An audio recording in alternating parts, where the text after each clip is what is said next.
Magandang gabi Pilipinas, kami mga patrol ng Pilipino. Nagbabalita at naglilingkod sa inyo saan man sa mundo.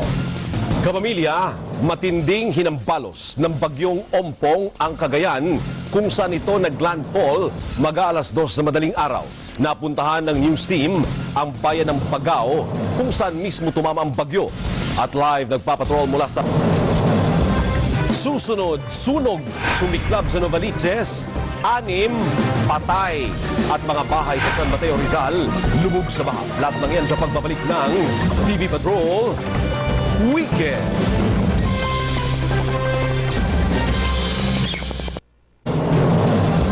Susunod, malakas na hangin dala ng bagyong Ompong na nalasa sa Aurora.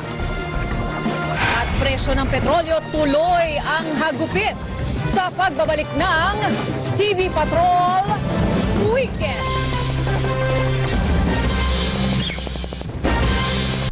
At yan ang mga balitang nakalap sa aming tuloy-tuloy na pagpapatrol. Sa ngalan ng pagmamalasakit sa bayan, kami ang inyong patrol ng Pilipino.